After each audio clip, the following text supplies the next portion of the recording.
The American parasite. No one thought it could happen in North America. A parasite that uses your body as its personal feeding ground, taking over first your stomach, then your entire GI tract, forcing you to crave the foods it wants, while slowly destroying your body from the inside out. Governments are finally admitting that this is real. Measures have been proposed in New York and the country of Mexico to try and stop it. But by the time you watch this, it may already be too late. My name is Craig Capetta. I'm the Director of Science and Nutrition at Whole Body Research International, and have spent the last 24 months working with my team of doctors and scientists to figure out a way to stop this parasite that is already estimated to be infecting 250 million Americans. Perhaps the scariest thing is that its symptoms come on slowly. You may never even realize your fatigue, weight gain, or lack of sleep is the result of this bad bug, until it finally takes over and forces you to seek medical attention. In the next few minutes, I'm going to show you a simple test you can do to find out whether or not you've been infected, and if so, how to get rid of it before it causes potentially irreversible damage. I'm also going to expose the major government screw-up that allowed this to happen, and how they are now scrambling to fix it. Warning, the information I'm about to share with you is controversial because this parasite comes from the most unlikely place, your food supply. In the next few minutes, I'm going to expose the manipulative practices of several very large corporations, companies like General Mills, Nestle, and Coca-Cola, that they prayed the public would never discover. It's a tangled web of bribery that makes your average politician look like a saint, and they are currently spending tens of millions of dollars in false advertising to try to cover up what they have done. But it's about time someone pulled back the curtain. That's why I've spent a considerable amount of time and my own money over the last few months creating this video that they do not want you to see. So if you're serious about the health of your family, turn off your cell phone, take a seat, and make sure you watch every word of this presentation. What you are about to see and hear may shock you, but it may also save your life. Let's get started. The year was 1950. The death rate by heart disease in America had jumped to an astonishing 30%. Only far back as the 1900s, it was 10%. In just 50 years, deadly heart attacks had increased by a factor of 3 times. People were dropping dead at an alarming rate, and no one could figure out why. Then, on September 24, 1955, America's own president, Dwight D. Eisenhower, suffered a heart attack, sending the entire nation into a panic. The crisis was now real.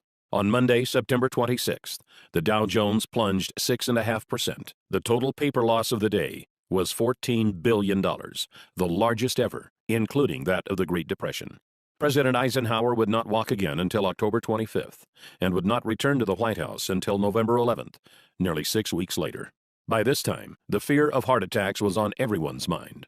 Enter government researcher Ancel Keys. Mr. Keys was a Harvard-educated scientist who had helped design rations for the U.S. Army during World War II. Mr. Keys set out to discover why Americans had the highest rate of heart attacks out of any of the first world countries. In what would later become known as the 7-country study, Mr. Keys discovered that Mediterranean nations had the lowest heart attack rates in the world. Their diet also contained the lowest amount of fat. He concluded the American high-fat diet was to blame for our heart attack problem. Correct or not, finally, the public had an answer. In 1956, representatives of the American Heart Association appeared on television to inform the public that a diet which included fats, such as butter and lard, and fatty foods, such as eggs and beef, would directly lead to deadly coronary heart disease. The government's own health officials began recommending people adopt a low-fat diet to protect themselves and their families. Brochures on how to eat low-fat were passed out in schools. No one wanted to suffer the same fate as the president, or worse, drop dead. Most were fine with Mr. Keys' reasoning. He became a celebrated hero and was even put on the cover of Time magazine, though he himself would many years later change his own opinion on the matter. For the time, a low-fat diet was universally accepted as the only surefire heart attack fix. Yet there was one sector that wasn't happy with this, and that was the big food conglomerates.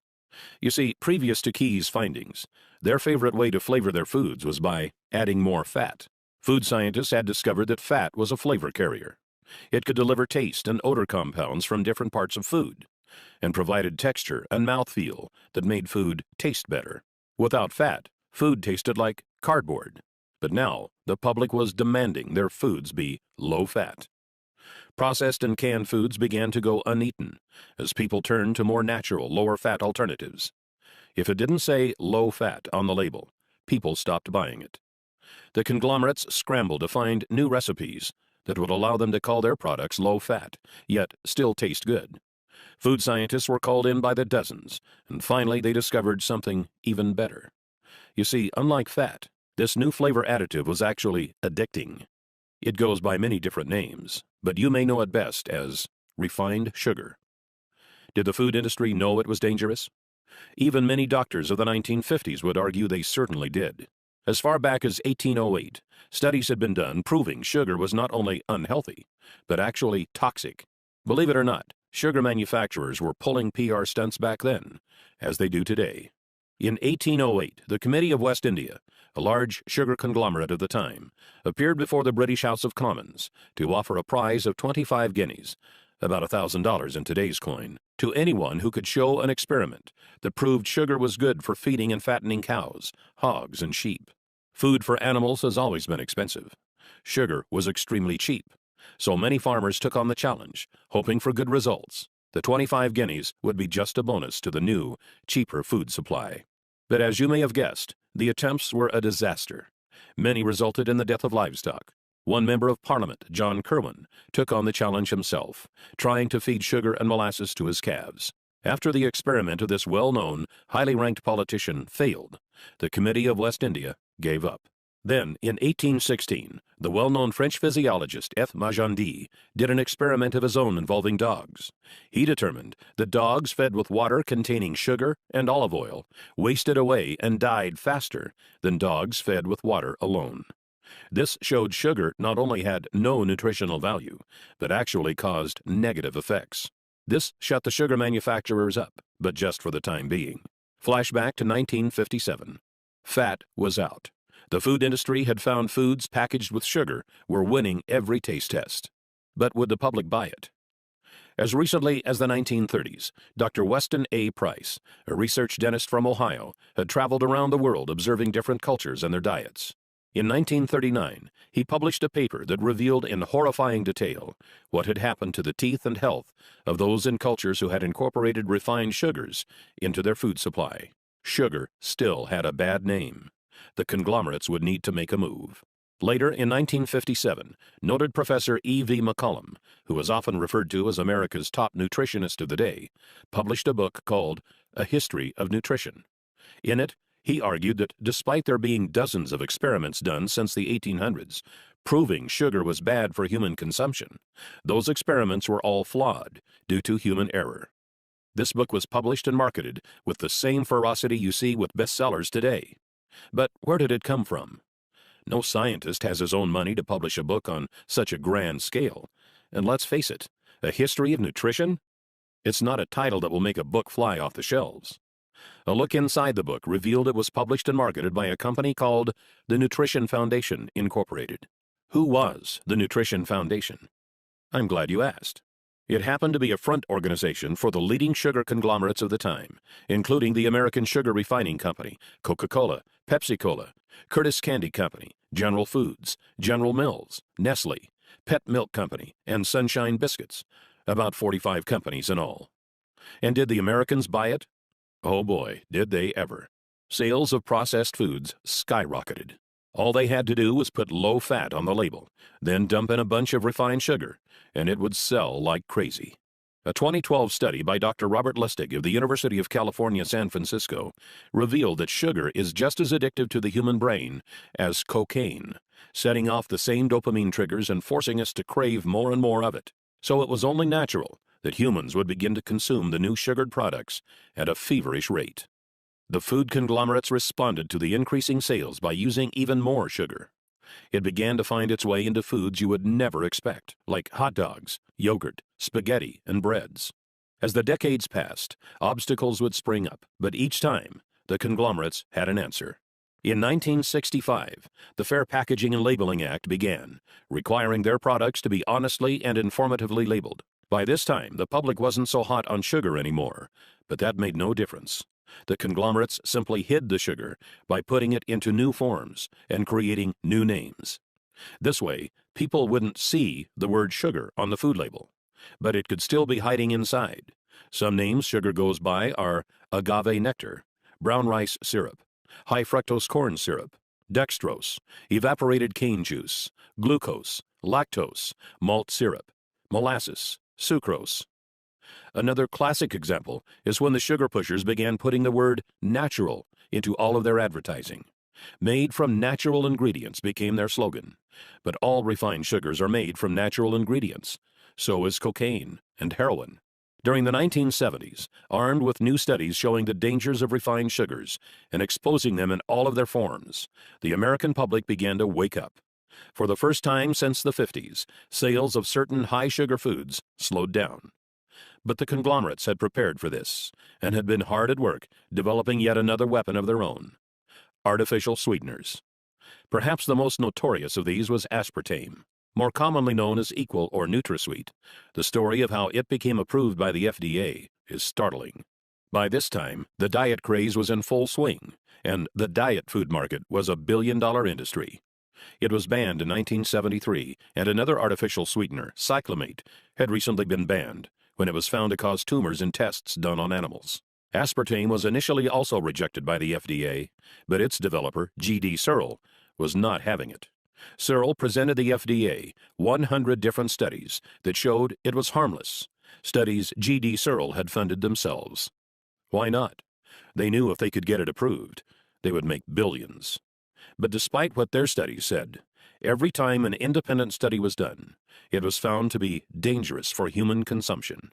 For the first time in history, the FDA sought criminal investigation into a food manufacturer for misrepresenting the safety tests of a product. What the investigation revealed was shocking. Deceased lab animals from the tests were not autopsied for months or even years after their deaths, so that rotting would render any tumor data inaccurate. Other animals were found to have tumors cut out and thrown away. Then the animals with the removed tumors were labeled as normal. Obvious tumors were labeled as normal swelling. The FDA easily ruled that aspartame would not receive final approval.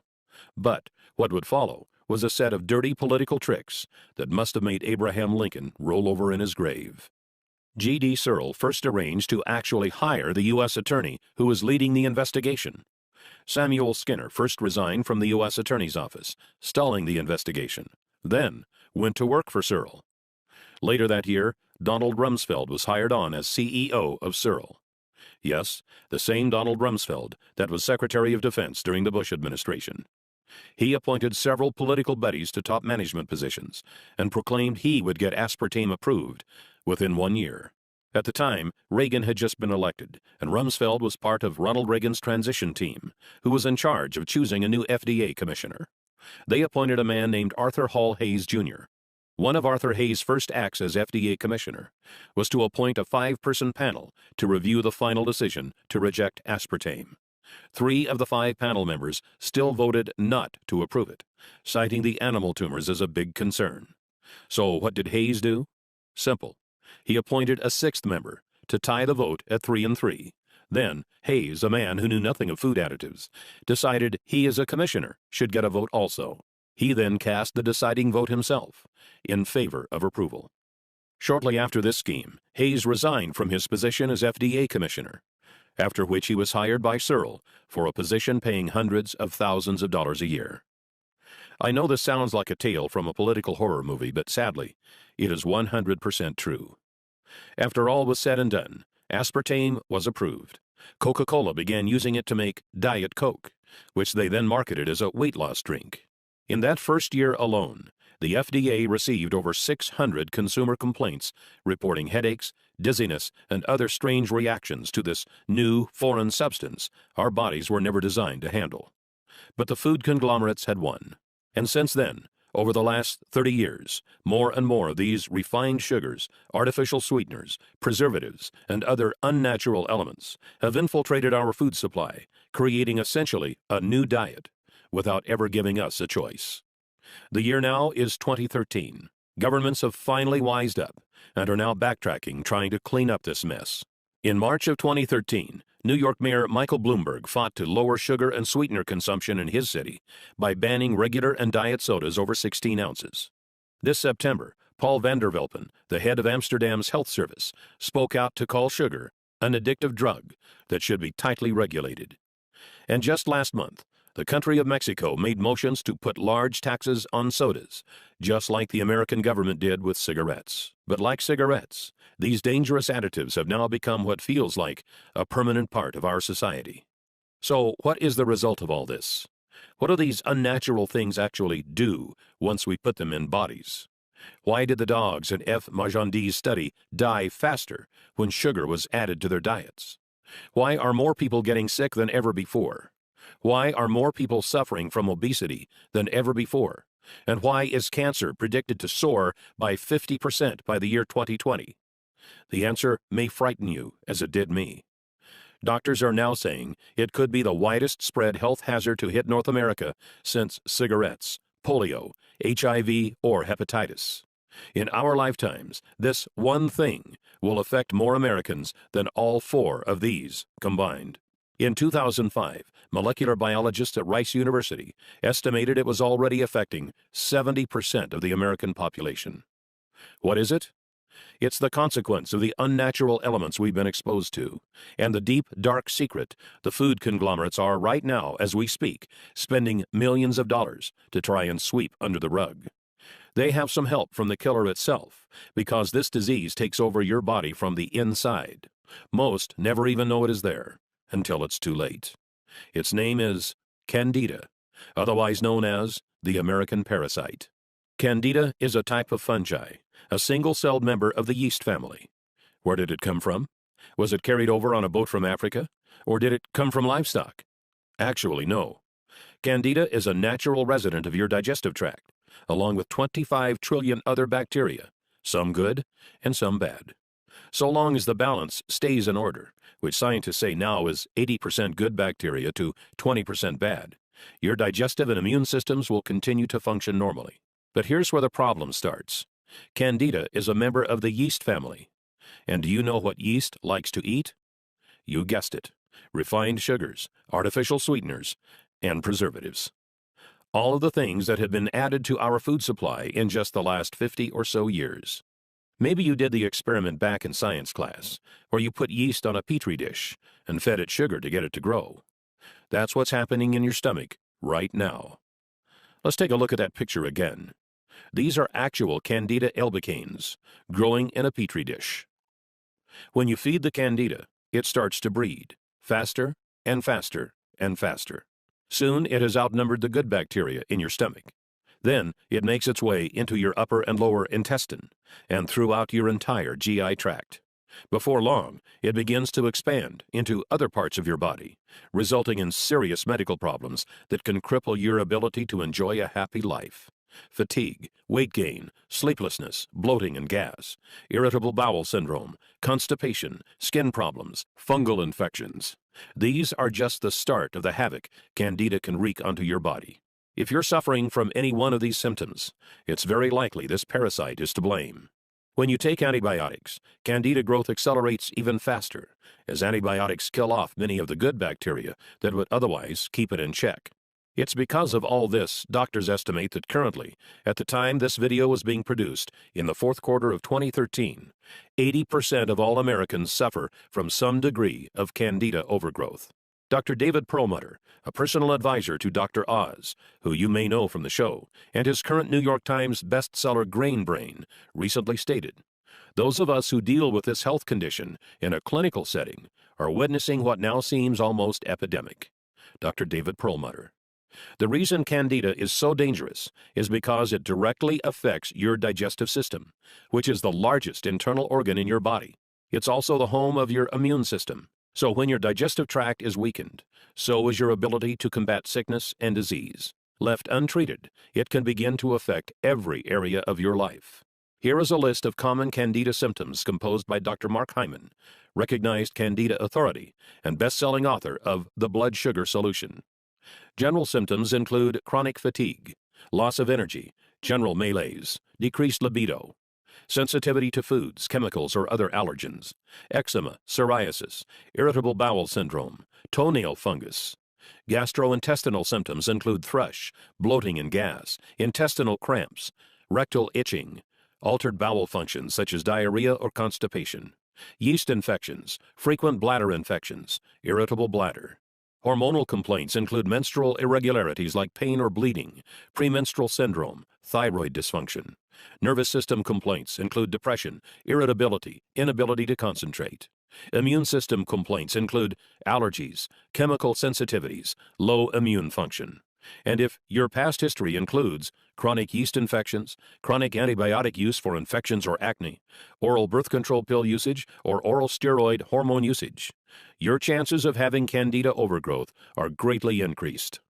One of the scariest things about Candida is the way it begins to reprogram you to crave more of the foods it wants. It hijacks taste buds, brain chemistry, and hormones to make you want foods that make it grow faster and mess you up even more. Breads, sugars, refined carbs, sodas, fried foods, carb-heavy foods like pizza and pasta, and of course, desserts and sweets. Do you often find yourself craving these things? If so, it's probably not because you're a naturally unhealthy eater, but because the bad bacteria has taken over. It's like they're down there in your stomach yelling, "Feed me!" forcing you to want foods that worsen your condition, make you gain weight, and make it literally painful for you to go on a diet that doesn't include them. Candida has also been linked to many studies showing it could be the #1 cause of obesity. As Doctors Carolyn Dean and William Crook write in their 2005 book, The Yeast Connection in Women's Health, most women don't have even an inkling that their symptoms could be caused by yeast overgrowth in their bodies. The number of women suffering in silence, not even knowing what is really wrong, and blaming themselves for failing is, I believe, literally numbered in the millions. Millions of women who can't lose weight and have no idea why. The same holds true for men. Once the excess yeast is destroyed, many find they are able to lose the unwanted weight quickly and easily, even that stubborn belly fat most diet plans can't touch.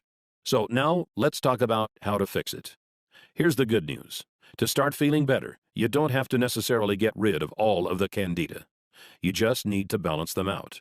As I mentioned before, your gut is also home to a lot of good bacteria. To start feeling your best, you just need to get to the 80-20 balance. 80% good bacteria, 20% bad bacteria. There are two ways to do this. The first is going on a real, all-natural diet.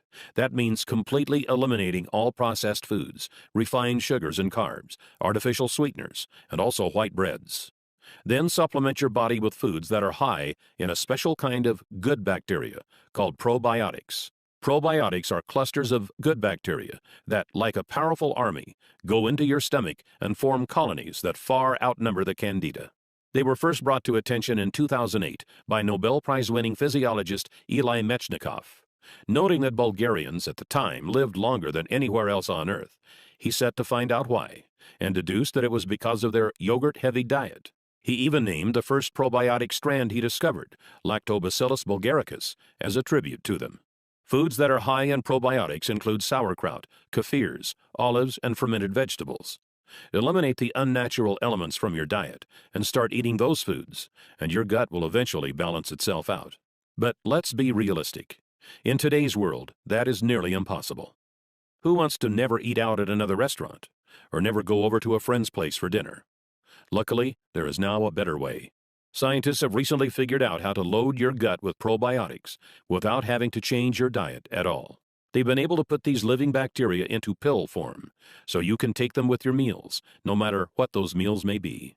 They offset the bad foods you eat, populate your gut with good bacteria, and instinctively balance you to the right ratio.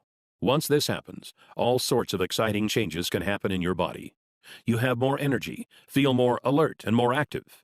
You can focus better on work. You feel smarter, more productive, more creative. Many no longer have the need for coffee or caffeine, as your body is now able to get more energy from food and tap into it easily.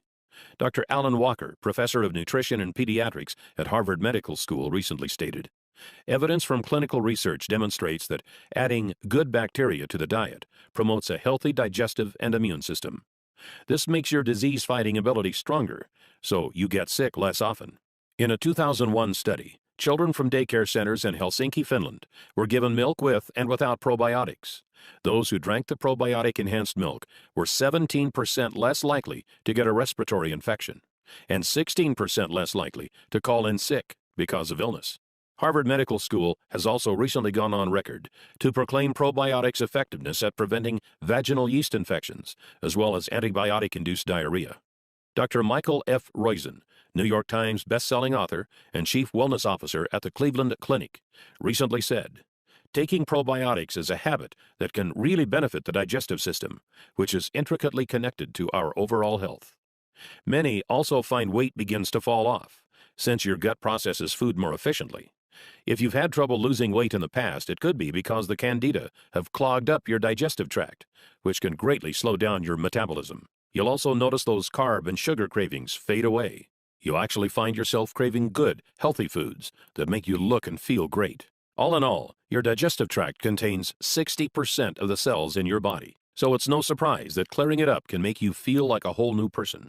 Oh, and before I go, I feel it's important I tell you about one more thing. It's important we talk about the costs of not taking care of your gut, because this is not a problem that fixes itself. If you are currently suffering from fatigue, irritable bowel syndrome, skin rashes, reduced sex drive, low energy, obesity, or lack of sleep, then chances are you are one of the 80% of Americans who has some form of candida overgrowth. Unless you are willing to make an immediate, drastic change to your diet, symptoms will only worsen for you as the bad bacteria continues to grow. Think of it this way. Imagine if all of a sudden you decided to never brush your teeth ever again.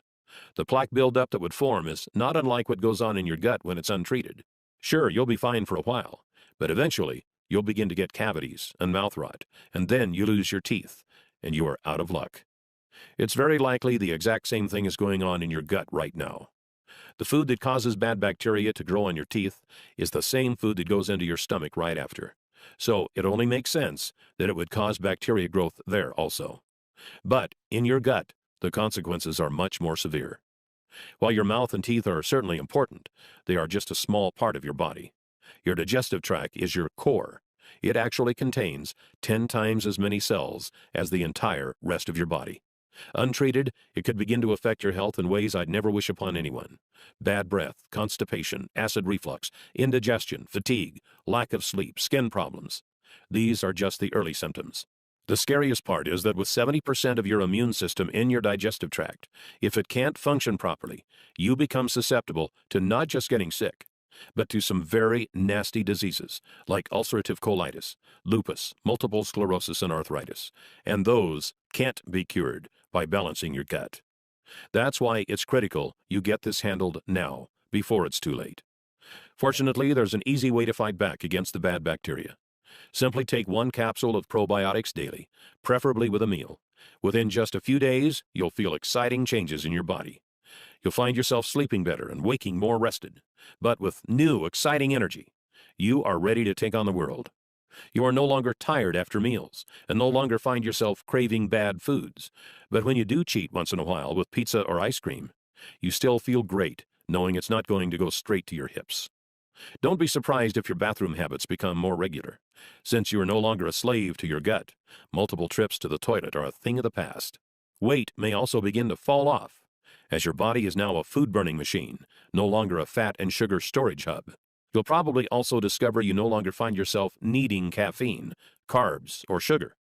Many claim their sex drive goes up as your body feels younger, sexier, and more vibrant. Your skin may even appear younger and firmer, as your body is better able to bring the nutrients from your food into your skin, replenishing your cells and giving you a healthy, youthful shine. And then, I can't tell you exactly when it will happen. It may be in a few days, or it could take a few weeks, but it certainly will happen. It's something I call the magic moment. The magic moment is when you wake up one day and realize that something is different. Your senses feel more powerful. You are more alert, centered, and on point. The air feels crisp, and your body feels alive. Your serotonin levels have soared, and your soul just feels like everything is right. Then you realize that's the way we humans were supposed to feel all along. And now that your body is running like a finely tuned machine, you know that you always will feel this incredible. It's a feeling you can't really put a price on. Our health is our most precious asset. Without it, we can't fully enjoy anything else.